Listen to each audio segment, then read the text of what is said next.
Most welcome to YouTube online classes. आज हम part two digestive system का part two study करेंगे, the digestion of food. पहले हम बात करते हैं फूड क्या है।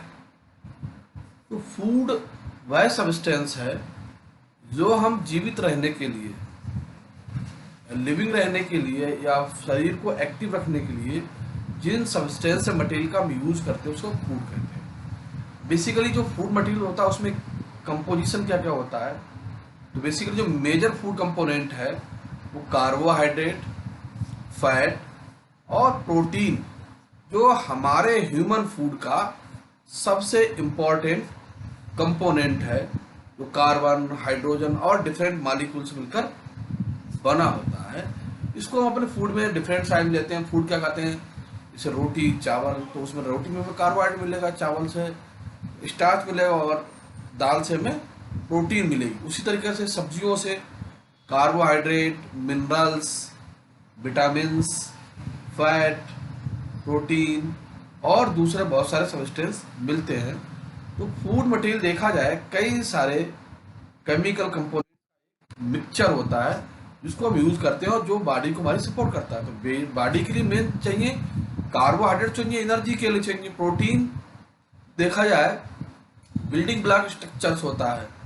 और दूसरा हमारा फैट जो है वो स्किल्स, जो स्किन होती है उसको डैमेजिंग पार्ट है उसको भरने के लिए कंप्लीट होता है। तो फैट, प्रोटीन और कार्बोहाइड्रेट ये हमारा फूड का इम्पोर्टेंट है। अब चूंकि जो फूड है वो प्लांट कैसे बनाते हैं, प्लांट फोटोसिंथेसिस के द्वारा कार्बन एसिमिलेशन करते हैं, यानी कि कार्बन मॉलिक्यूल को जोड़ते हैं और उससे हमारा जो है सनलाइट की प्रेजेंस में ग्लूकोज का फॉर्मेशन होता है। अब ग्लूकोज प्लांट के अंदर भी स्टोर नहीं हो सकता और ह्यूमन के अंदर भी स्टोर नहीं हो सकता। तो ग्लूकोज क्या होता है कि स्टोर होने के लिए अपनी फॉर्म को चेंज कर देता है, स्टार्च के फॉर्म में या दूसरे शुगर के फॉर्म में प्लांट्स बॉडी के अंदर स्टोर हो जाता है। फिर वो जो कॉम्प्लेक्स स्ट्रक्चर है उसको हम अपने फूड के रूप में ह्यूमन यूज करता है और फिर वो कॉम्प्लेक्स स्ट्रक्चर ब्रेक डाउन होता है। तो पहले जब प्लांट्स में एनर्जी देखा जाए तो अगर हम बात करें दूसरे के, फोटोसिंथेसिस क्या होता है, फोटोसिंथेसिस वह प्रोसेस है जिसमें लाइट एनर्जी केमिकल एनर्जी में कन्वर्ट होती है और जो केमिकल एनर्जी है वो एनर्जी में कन्वर्ट होता है बॉडी के अंदर जब हम यूज करते हैं। अब वो क्या होता है कि पहले मॉलिक्यूल आपस में मिलते हैं, जब हम उसको फूड के रूप में यूज करते हैं और खाते हैं तो हमारे अंदर क्या होता है, मॉलिक्यूल छोटी छोटी चीजें यानी कॉम्प्लेक्स मॉलिक्यूल सिंपल मॉलिक्यूल में कन्वर्ट होता है। तो जो कन्वर्ट होने का प्रोसेस है इसमें एनर्जी की आवश्यकता भी होती है और इसी प्रोसेस में एनर्जी उत्पन्न भी होती है। तो ये जो हमारे जो हम फूड मटेरियल लेते हैं, प्रोटीन, कार्बोहाइड्रेट और दूसरे सब्सटेंस, इनका हमारी बॉडी के अंदर ब्रेकडाउन होता है, उसी हम प्रोसेस को डाइजेशन कहते हैं। आज हम स्टडी करेंगे the digestion of food in human digestion system. तो देखा जाए human digestion system oral cavity से, यानी कि माउथ कैनाल का नीचे का पार्ट एनस तक पूरा का पूरा पार्ट जो होता है वो डाइजेस्टिव सिस्टम कहलाता है। तो अगर डाइजेशन जो स्टार्ट होता है वो हमारे माउथ पार्ट से स्टार्ट होता है, सीधे खाना खाने के तुरंत बाद हमारा जो है डाइजेशन प्रोसेस स्टार्ट हो जाता है। तो उसी को आज हम स्टडी करेंगे, digestion of food. The digestion of food start from mouth itself. The masticated food mix with saliva make a small mass of food called bolus. The bolus moves to pharynx and esophagus by the process of deglutition.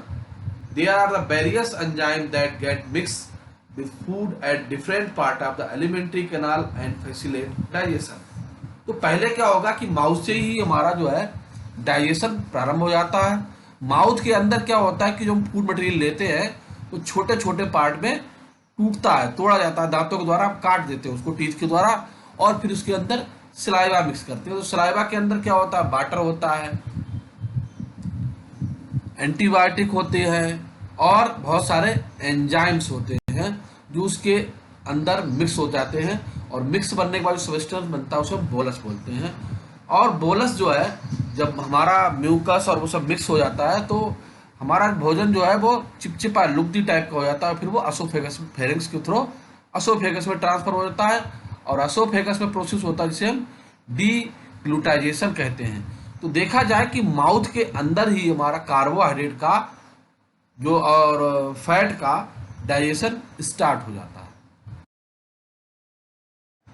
तो हम बता रहे थे कि food material में हमारा क्या क्या लेते हैं, फ्रूट्स भी लेते हैं, रोटी भी खाते हैं, चावल भी खाते हैं, दाल भी खाते हैं, और भी बहुत सारी चीज़ें हैं, काजू पिस्ता बादाम यूज करते हैं, जिनमें अलग अलग सब्सटेंस अलग अलग मात्रा।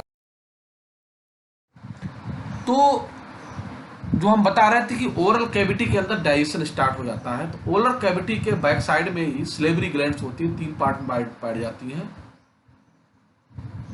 प्रोटाइड, सबमेंडिबुलर और सबलैंगुअल। तो ये तीनों ग्लैंड्स जो हैं अलग अलग मटेरियल को सीक्रेट करती हैं, जो हमारे फूड के साथ मिक्स होता है, म्यूकस, एंटीबैक्टीरियल, टाइलिन, बहुत सारे एंजाइम का सीक्रेशन इनके थ्रू होता है स्लेवरी ग्लैंड द्वारा, और जो फूड में मिक्स हो जाता है और वहीं से ब्रेकडाउन स्टार्ट होता है। उसके बाद म्यूकस मिक्स होने के बाद फूड हमारा फेरिंग्स से, और फेरिंग्स से असोफेगस में जाता है, और असोफेगस से स्टमक में। तो इसको हम आगे बात करेंगे किस तरीके से जाता है, और बाद में वायरस से अगर हम बात करें फूड की, तो फूड बेसिकली सबसे पहले माउथ के अंदर मैकेनिकल छोटे छोटे पार्ट में डिवाइड हो जाता है। मैकेनिकल ब्रेकडाउन के होने के बाद, जिसे हम च्वाइंग कहते हैं, चबाते हैं खाना, और उसके अंदर सलाइवा वगैरह मिक्स हो जाता है, और सलाइवा मिक्स होने के बाद फेरिंग्स, और फेरिंग्स से असोफेगस, असोफेगस से स्टमक में फूड मटेरियल चला जाता है। तो स्टमक में जैसे ही फूड मटेरियल अंदर पहुंचता है, उसी समय उसमें HCl हाइड्रोलिटिक एंजाइम मिक्स हो जाता है, जो फूड मटेरियल के साथ आए माइक्रोब्स को नष्ट कर देता है, और जो फूड हमारा होता है उसको एसिडिक कर देता है, यानी कि 1.5 to 2.5 pH इसका हो जाता है, और जिससे उसके साथ जितने भी माइक्रोब्स हानिकारक टॉक्सिक आए होते हैं वो सब फिनिश हो जाते हैं। और हमारा स्टमक होता है वो 3 पार्ट में मेनली डिवाइड होता है। पहले पार्ट में हमारा फूड होता है वो उसके HCl मिक्स हो जाता है, उसके बाद वो दूसरे पार्ट में जाता है, तीसरे पार्ट में जाता है, और वहां से होता हुआ स्मॉल इंटेस्टाइन में जाता है। स्मॉल इंटेस्टाइन में कुछ और एंजाइम सीक्रेट होते हैं, जो गॉल ब्लैडर वगैरह वहाँ सीक्रेट होते हैं, और वहाँ पर हमारा फूड मटेरियल का जो न्यूट्रिशन है वो एब्जॉर्ब हो जाता है और डायरेक्ट ब्लड में मिक्स हो जाता है, और वहाँ से मिक्स होने के बाद जो हमारा फूड है वो लार्ज इंटेस्टाइन में जाता है, जहाँ बाकी बचा हुआ वाटर है और एक्सेस अमाउंट का वाटर है वो एब्जॉर्ब हो जाता है, वहाँ से फेस में कन्वर्ट हो जाता है जितना फूड मटेरियल, और इसके द्वारा बाहर निकल जाता है। तो अब देखा जाए कि स्टमक के अंदर जब फूड पहुंचता है तो उसके अंदर गैस्ट्रिन रिलीज होता है, और ये गैस्ट्रिन जो है उसकी एसिडिटी को बढ़ा देता है। गैस्ट्रिन के बाद जब हमारा फूड मटेरियल जो है लीवर होता है, लीवर में बाइल जूस बनता है, और गॉल ब्लैडर में वो जूस कलेक्ट फॉर्म होता है, और वो जाके इंटेस्टाइन में मिलता है। अब काइम, जब हमारा फूड मटेरियल बन जाता है, हमारा स्टमक के अंदर फूड पिस जाता है, लुगदी हो जाता है पूरी तरीके, तो उसको हम कहते हैं काई। तो चाइम या काइम जो है ड्यूडेनम के थ्रू स्मॉल इंटेस्टाइन में जाता है। अब स्मॉल इंटेस्टाइन के अंदर CKK रिलीज होता है, बहुत सारे दूसरे बफर सॉल्यूशंस एंजाइम्स रिलीज होते हैं, जो मटेरियल को और वो उसको फूड और मिक्स करते हैं, और वहाँ पर जाकर प्रोटीन, फैट, कार्बोन का कंप्लीट ब्रेकडाउन हो जाता है, और फूड द्वारा एब्जॉर्ब करता है, और फिर जो ज्यूजनम में जाकर लार्ज इंटेस्टाइन में जाता है, फूड और इस द्वारा बाहर निकल जाता है। ये स्मॉल संक्षिप्त है। अब डाइजेशन में इम्पॉर्टेंट क्या है, तो पहले है ऑर्गन मूवमेंट, यानी माउथ में च्वाइंग होगा, एसोफेगस में, फिर स्टेरस से होगा, स्टमक में मसल्स के थ्रू। अब ऊपर की मसल्स जो होती हैं अलग तरीके की होती हैं, बीच की मसल्स सर्कुलर होती हैं, और लास्ट की मसल्स स्टमक में लॉन्गिट्यूडनल होती हैं, और इसके अंदर भी कई सारे एंजाइम सीक्रेट होते हैं। तो उनके मूवमेंट से, मसल्स के मूवमेंट से जो हमारा फूड है वो पूरी तरीके से पिस जाता है। Digestion is important because your body needs nutrients from food and drink to work properly and stay healthy. Protein, fat, carbohydrate, vitamin, minerals, and water are the nutrients. Your digestive system break down nutrients into part small enough for your body to absorb, use of energy, get and cell repair. Protein break down into amino acid, protein peptide में peptide से amino acid का formation होता है. Fat break down fatty acid and cholesterol. Carbohydrate break down into simple sugar. तो इस तरह के देखा जाए ओरल कैविटी में टंग के ऊपर बहुत सारे मसल्स होती हैं जो टेस्ट टेम्परेचर को फील करती हैं और मेंटेन करने का काम करती है, बताती है कि उसका कैसा है, कड़वा है, मीठा है, इस चीज को. अब digestion in mouth. Food move to your GI tract. Your digestive organs break down food into smaller food. मतलब माउथ के अंदर प्रोसेस होता है. Motion such chewing, swallowing and mixing. Digestive juice such as stomach, bile and enzymes इसके अंदर mix होते हैं. Mouth. The digestive process start in your mouth. When you chew, the salivary gland makes saliva and digestive juice, which moisten food, so it move more easily through your esophagus, your stomach. Saliva has enzyme that being to break down starch in your food. तो elementary part का सबसे पहला part हमारा mouth है. Secretion का salivary gland इसमें पाई जाती है, सलाइवा का सिक्रेशन करती है. और इसके अंदर दो एंजाइम्स निकलते हैं. लाइसोजाइम यानी कि जो एंटी माइक्रोबियल है, कोई भी माइक्रोब्स अंदर आ गया उसको फिनिश करने का काम करता है. और दूसरा एंजाइम निकलता है एमाइलेज, जो कार्बोहाइड्रेट का हाइड्रोलिसिस करता है. उस एंजाइम का पीएच जो उस समय होता है 6.8 होता है. और यही एंजाइम क्या करता है, स्टार्च को माल्टोज में कन्वर्ट करता है. तो देखा जाए स्टार्च का जो डाइजेशन हमारे माउथ के अंदर ही स्टार्ट हो जाता है.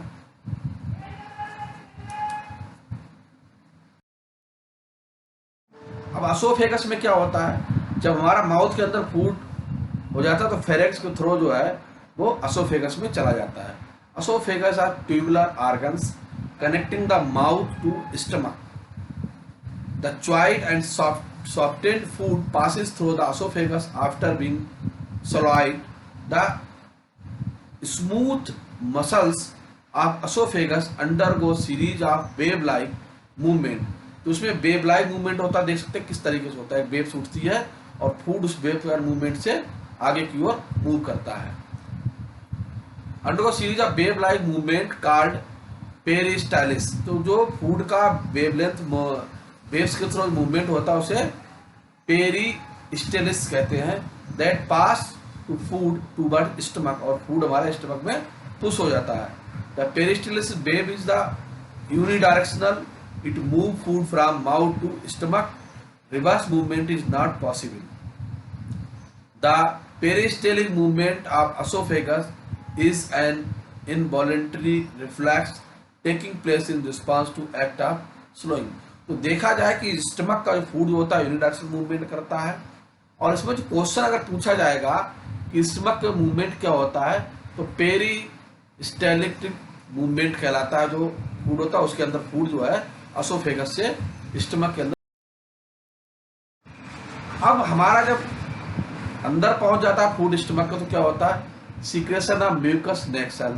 तो नेक सेल से म्यूकस सीक्रेट होता है. उस के अंदर म्यूकस एंजाइम होता है. एक्शन क्या करता है, जो म्यूकस निकलता है lubricant and protect from the excretion of by HCl.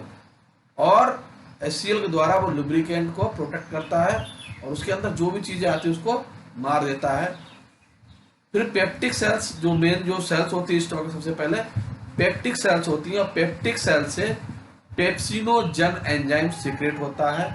और ये pro enzyme convert to protein को, जो पेप्सिन है, प्रोटीन टू पेप्सिन. तो एचसीएल की प्रेजेंस में जो पेप्सोजन एंजाइम है वो पेप्सिन में कन्वर्ट हो जाता है. और स्टमक के अंदर दूसरा क्या होता है, रेनिन. तो रेनिन एंजाइम जो सीक्रेट होता है बेसिकली चाइल्ड के केस में होता है, जो बच्चे दूध पीते हैं, क्योंकि दूध में ही मिल्क प्रोटीन पाई जाती है. और मिल्क प्रोटीन को डाइजेस्ट करने के लिए रेनिन एंजाइम जो है वो रिस्पॉन्सिबल होता है. उसका पीएच जो है 1.8 होता है, हाईली एसिडिक होता है. और ये क्या करता है कि पहले प्रोटीन को प्रोटीओएज में कन्वर्ट करता है, प्रोटीओज से पेप्टोन प्रोटीओज पेप्टोन को तोड़ता है और फिर पेप्टोन से अमीनो एसिड में। दूसरा हमारा जो होता है, दूसरी सेल जिसमें ऑक्सीनेटिक सेल्स पाई जाती है स्टमक के अंदर, और ये मेन अपर पार्ट में मिलता है, और जिनका मेन काम होता है HCl को सीक्रेट करना। HCl एंजाइम निकालती है इंट्रिंसिक फैक्टर। तो HCl क्या है कि जो फूड का नेचर उसको एसिडिक बनाता है। HCl makes the pH acidic for action of pepsin.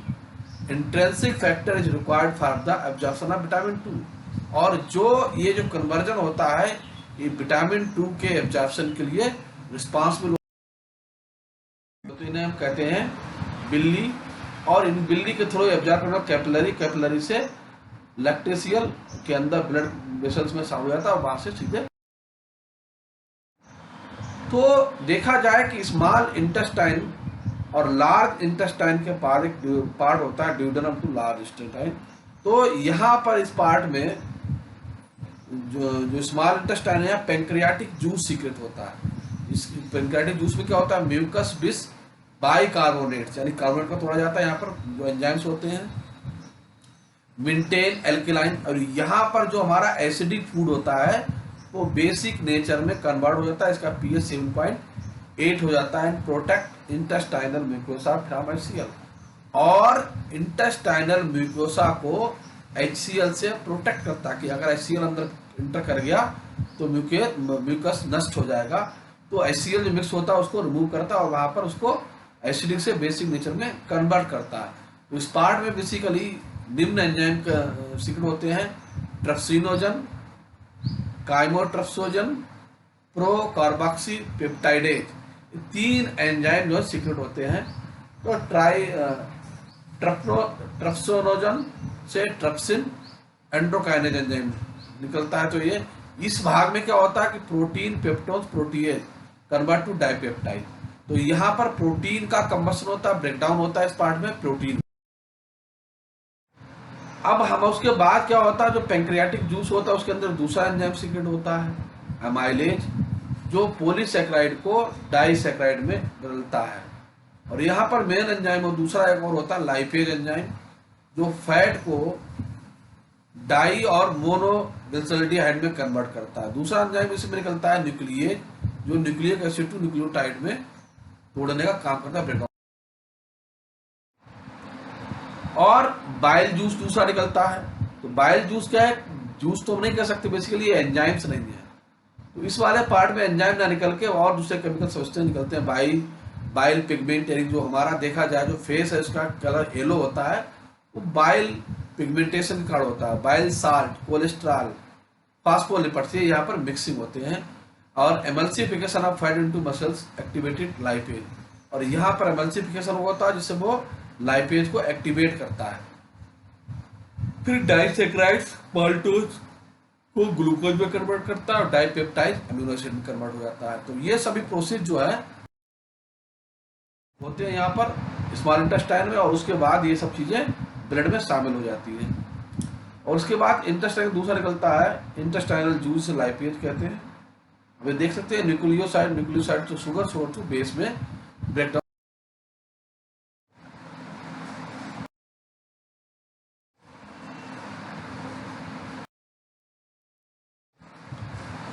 तो मसल्स फ्रॉम द साइक्लोमाइक्रॉन, यानी कि प्रोटीन कोटेड फैट ग्लोबुल्स, ऐसे ग्लोबुल्स जिनके ऊपर प्रोटीन कोटिंग होती है, which transported into lacteals, lymph vessels में ट्रांसफर हो जाते हैं। इन बिल्ली are release to the blood stream, उनको एब्जॉर्ब करके बिल्ली के थ्रू ये ब्लड स्ट्रीम में चले जाते हैं। Some amount of absorption takes place in the different part of maximum absorption takes place in the small intestine. तो अलग अलग पार्ट में अलग अलग मटेरियल का एब्जॉर्प्शन तो बड़ी मात्रा। माउथ के अंदर सबसे ज्यादा जो एब्जॉर्प्शन होता है वो ड्रग का होता है। स्टमक के अंदर वाटर, सिंपल शुगर, अल्कोहल का एब्जॉर्प्शन हो जाता है। स्मॉल इंटेस्टाइन में जो हम खाना खाते हैं, जो फूड मटेरियल खाते हैं, उसके अंदर जितने भी न्यूट्रिएंट्स हैं उनका मैक्सिमम एब्जॉर्प्शन जो है तो स्मॉल इंटेस्टाइन के अंदर होता है। उसके बाद उसके अंदर मिनरल्स और वाटर और कुछ और चीजें बचती हैं, वो लार्ज इंटेस्टाइन में एब्जॉर्ब हो जाती है। By assimilation absorb nutrients reaching the different part of the body through blood stream, lymph and utilization. और जो मटेरियल एब्जॉर्ब हो गया है वो ब्लड के थ्रू पूरी बॉडी के अंदर ट्रांसपोर्ट होता है और वहां होता है। Ingested food, chewed, swallowed, passes through the esophagus into stomach where the breakdown into lipids called chyme. Chyme pass the stomach to the duodenum. There the mixed bile pancreatic juice further breakdown into nutrients. Spindle-like projection called villi line interior wall of small intestine absorb most of the nutrients recommend chyme. Water pass the large intestine with complete absorption eliminate wastage.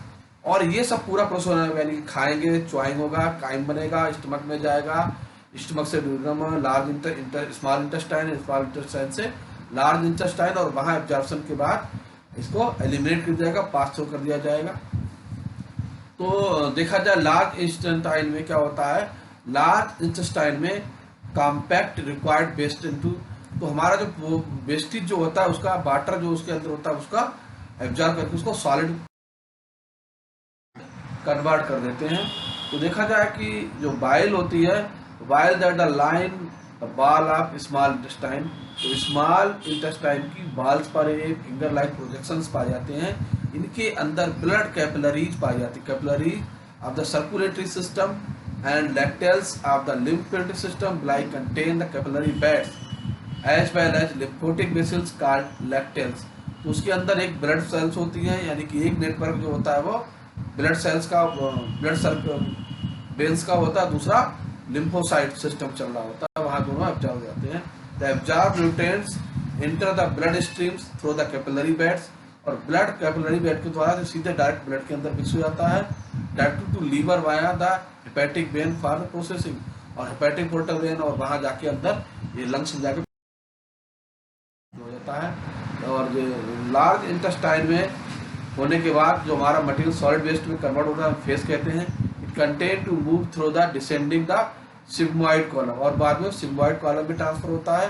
Large intestine temporarily store the faeces period to, और कुछ समय तक ये face जो है large intestine में हो सकता है। और defection elimination wastage from the body, the body expels wastage produced from digestion through the rectum and anus. The process called defecation involves contraction of rectal, यानी कि जो मसल्स होती है उनके अंदर रिलैक्सेशन और वो होता है जिसकी वजह से मटेरियल बाहर निकल जाता है। The process called defection involves contraction of rectal muscles, reflection of the internal sphincter and the initial construction of skeletal muscles of the external sphincter. The defection reflex are mostly involuntary under the command of the automatic nervous system, but the somatic nervous system also play the role of control or timing of elimination. इनकी wastage जो हमारी large intestine में बहुत ज़्यादा इकट्ठा हो जाता है, तो एक पर्टिकुलर टाइम के बाद उसको है। और बहुत सारे डाइजेटिव सिस्टम की वजह से डिसऑर्डर भी हमारे बॉडी के अंदर डेवलप हो जाते हैं। Many bacterial protozoans, parasitic and viral infection causes inflammation of the intestine. तो इन प्रोटोजोन्स के कारण हमारे जो इंटेस्टाइन होती है उसके अंदर डिजीज क्रिएट हो जाती है। Some common disorder jaundice, vomiting, diarrhoea, constipation and infection. तो अगर इंटेस्टाइन में कोई इन्फेक्शन होता है तो उससे जॉइंटिस, वॉमिटिंग हो सकती है, डायरिया हो सकता है, कंजप्शन यानी कि अपच, बदहजमी हो सकती है।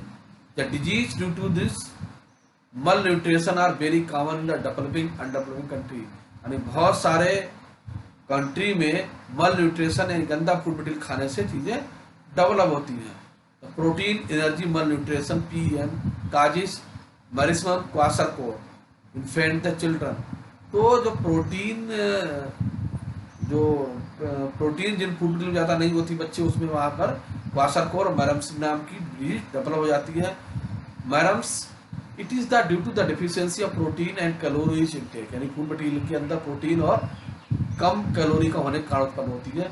The condition characterise by the thinning of limbs, extreme emaciation, dry wrinkled skin, mental important.